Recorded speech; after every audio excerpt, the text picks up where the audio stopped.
sind heute im wunderschönen Kopenhagen, gerade mitten in der Stadt,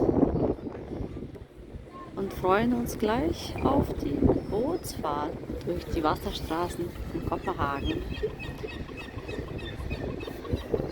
Ich werde gleich noch ein paar schöne Bilder teilen mit wunderschönen Gebäuden und schönen Wasserstraßen. Und kann dann am Ende auch mitteilen, wie das Ganze mir gefallen hat.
And those will have the most expensive square meters in all of Denmark.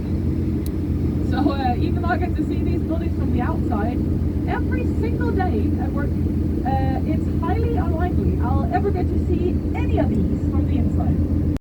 It literally opened on Friday, and this is a public park, and the park is called the Opera Park. Now, if you're wondering why, I'm quite sure it's because right next to it, also on our right, coming up, is Copenhagen's Opera House, and that is from 2005, and it's the building is designed by a guy called Henning Larsen, and the internal structure of the Opera House is supposed to resemble the structure of an anatomical heart. The walls inside are also clad in maple, surrounded by furniture, and that's the reason why I love the music that takes place in the building. And if you look inside the glass foyer, you might be listening to chandeliers. And those chandeliers around are displayed by a lady who has welding outfits and has fluctuating chandeliers. And later on this wall, like the walls are below water. So if you're sitting in Spain or in Poland on any opera, you can actually brag to your friends you're watching them on the water opera. It sounds much cooler than it actually is. It's similar to the Eurosummer when we got it in Paris. You're not going to see any fish. And Copenhagen is from 2017.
wondered what on earth the inside of a sunrise is like, you can now visit the seal and find out. And also on our right, slightly in front of us right now, on board 5-2 on the side of it. And that ship is a frigate called Pillar Scamp. Pillar Scamp served during the Cold War from 66 to 88. And Pillar Scamp is also now a museum. But Pillar Scamp, as the ship is called, is actually way more famous here in Denmark for a little accident that happened here in the 80s. So one day the captain was out sailing the ship, and during a drill, he pressed a wrong button. And I don't know how much of it was accidental and how much of that was very, very much intentional.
Before 8 a.m. in the morning.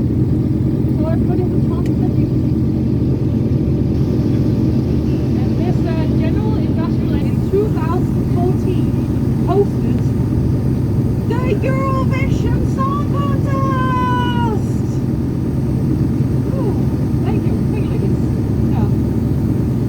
Wrong crowd? I don't know. If you don't know what it is, then may I refer to the Netflix movie called Eurovision with Will Ferrell in it. That will teach you everything you need to know about the contest, okay? And the end of wrestling on our right, there is also a crane, and that crane on our right is a bungee jumping crane. When it first opened as a PR stunt, they offered anyone willing to do the jump tasted to have it for free. If there are two things we love more in Denmark than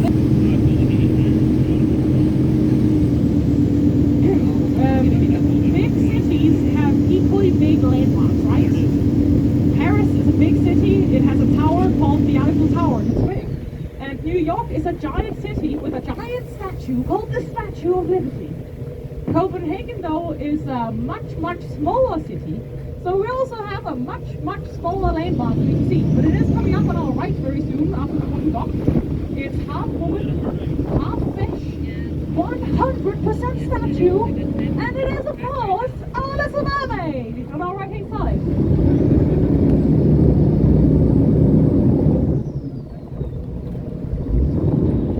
And from the boat, you are lucky enough to get a super rare glimpse of a beautiful backside.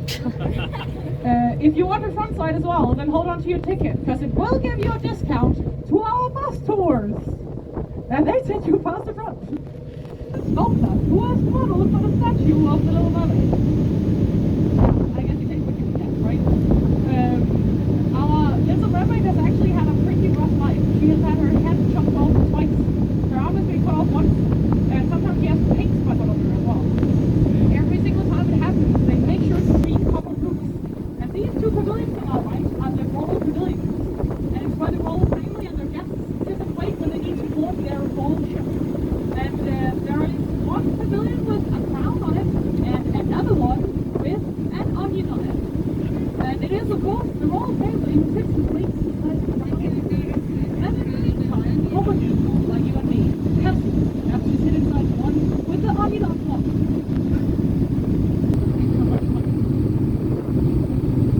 And aftermath, on our right, there are 3 old warehouses who have been falling around the world. The first one is where we take everything from the best easy. And now we have rum, sugar, tobacco, and coffee. So everything is fairly good. And now it's the Royal House collection. That's why you can see some statues maybe after as well as the statue of Big Dog. This is where our royal family lives most of the year. And these buildings were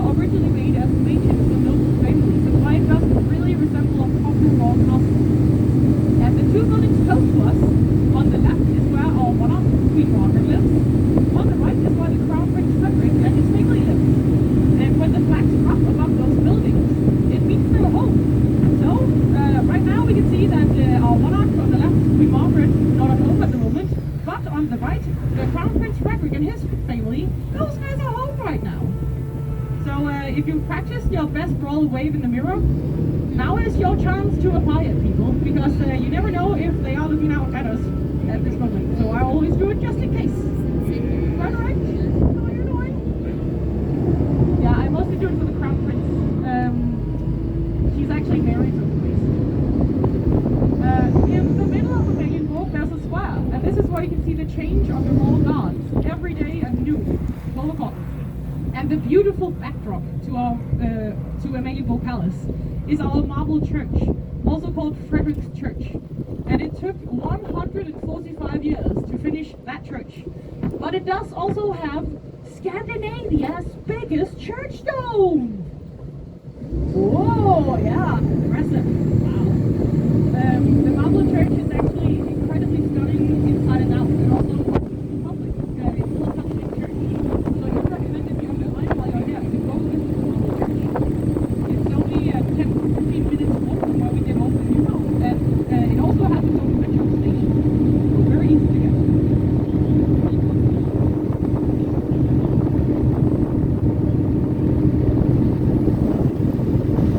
Under the next bridge, we are entering an area called Christianstown, and Christianstown is a residential area. For that reason, it's also a quiet zone. So I actually need to keep my microphone switched on because it's kind of like that. But Christianstown was established by one of our Renaissance painters, Saint Christian, hence Christianstown.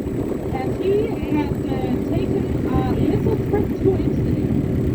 And then he thought, Amsterdam actually looks pretty darn cool, so why don't we just make a version of that here in Copenhagen? I'm sure that this way will also easily attract a bunch of wealthy Dutch people to move to Copenhagen instead, settle down here, and that way we will get all of their tax money. Genius plan, bulletproof. Except the Dutch people were not so keen to move to a small version of Amsterdam, but they didn't speak the language. Makes quite a lot of sense actually. So it completely failed. Instead it became an area for local craftsmen and shopping. And it has become a really popular area in Copenhagen. You'll notice once you get in there, it's very Amsterdam alike too. We've got the cobblestone streets, narrow halls, narrow station.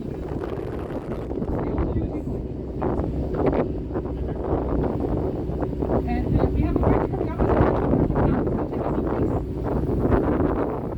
now,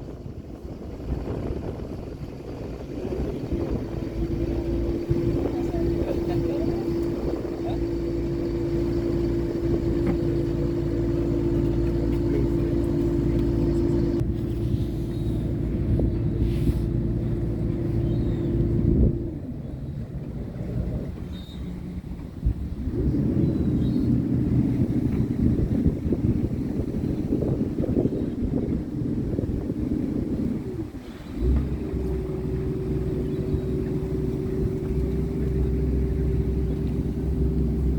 We have the next bridge coming up, so take a seat, please.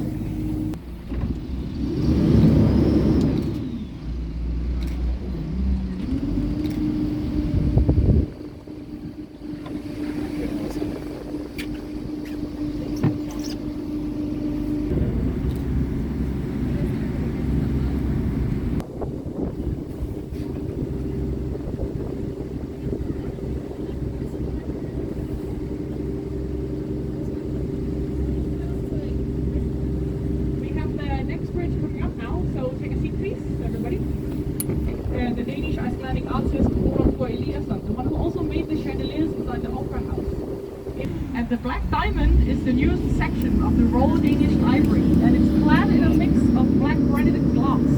And the facade also tilts 7 degrees towards the water. So if you're here at the right time of day, with just the right kind of light as well, the reflection of the water will glisten into the building and make the whole building shine bright like a diamond. And that is literally why it has a name.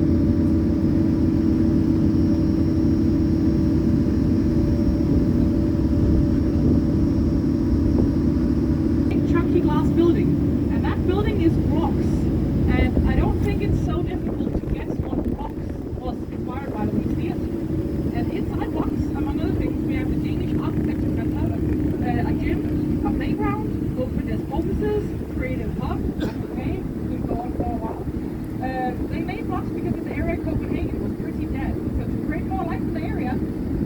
you.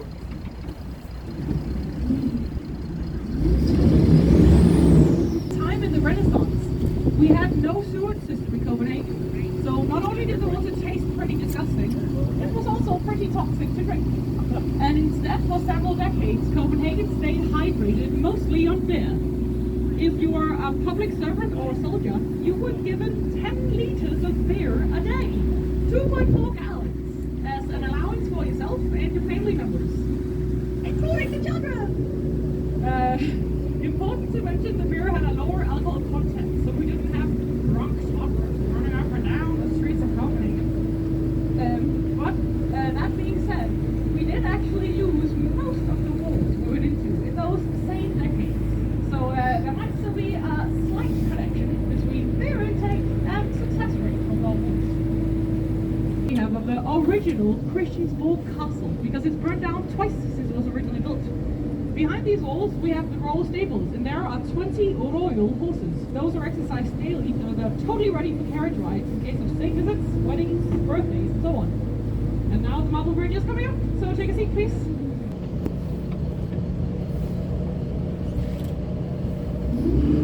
Bridge coming up. Yay! This one is the Storm Bridge, and we built the Storm Bridge after Sweden stormed Copenhagen and ruined our wooden bridge. Then we built a new, very strong, sturdy bridge, the Stone Bridge, so good luck storming us now, Sweden.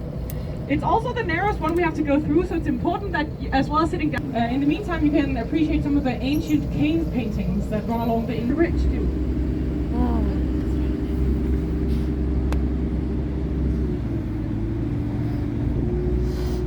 Slowly coming up on our right-hand side soon, you can see a beautiful orange building. And this orange building coming up on our right is Thorvaldsen's museum. And Bertel Thorvaldsen is probably the most famous sculptor we ever had in Denmark. He did a bunch of work all around Europe, and even did commission work for Pope Pius VII. When he came back again home, he wanted to donate his body of work to the city of Copenhagen. And as a thank you, they built him this stunning museum on our right for all of his stuff. And not only that, Bertel Thorvaldsen himself is also buried in the middle of the building, in the yard. So it's not just a museum, it's a mausoleum. The warrior Bishop Absalon. He is widely credited to be the founder of Copenhagen in the Middle Ages. But we've since found out there's been people hanging out here ever since the Stone Ages. So even though the warrior Bishop Absalon takes all the credit, it may actually just have been Flintstone and his buddies who were the real founders of our city.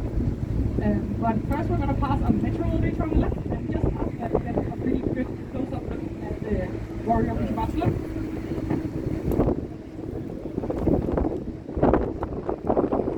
Different castles on the site of what Christiansborg now is. The oldest one is the one that the guy on the horse, warrior Bishop Absalon, made when he first came to town. And for a really long time, Christiansborg on our right was a royal castle. But then in 1850, we got democracy! And that's when it turned into the building for our government, parliament, and the Prime Minister's office. Maybe some of you know of a Danish TV drama series that's very popular called Kopenhagen. Kopenhagen takes place inside Christiansborg. That's why the show has its name.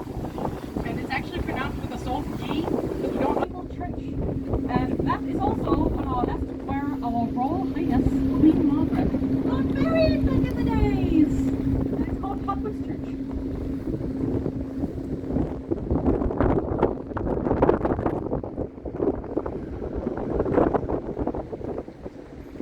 And coming up on our right, first there's a very cool, and the tails intertwined into a tip. On top there are 3 crowns representing the Kalmar Union. That's the old union we had between Denmark, Norway, and Sweden. And now we have a bridge, so take a seat please. Castle. That has 0 dragons on top. It's burnt down twice. In the meantime, the person has been here since the Renaissance. 4 dragons on top. It's never even caught fire. So it has been tried and tested, people. Get a dragon. Your roof. For your own sake.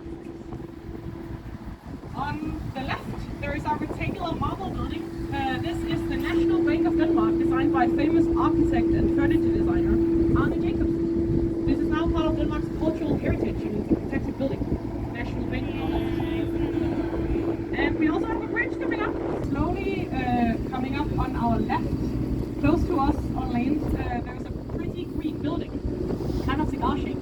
And this is the old customs office that later became our ferry terminal for all the traffic between Denmark and Sweden. But then we got a bridge to Sweden, and from 2002 it stopped being a terminal. And since then it's been a nightclub, and it's been a restaurant. Right now it's a private members club for creatives. Now if you are from the UK or the US, maybe you know of Soho House. And this on our left is the Soho House location in Copenhagen now.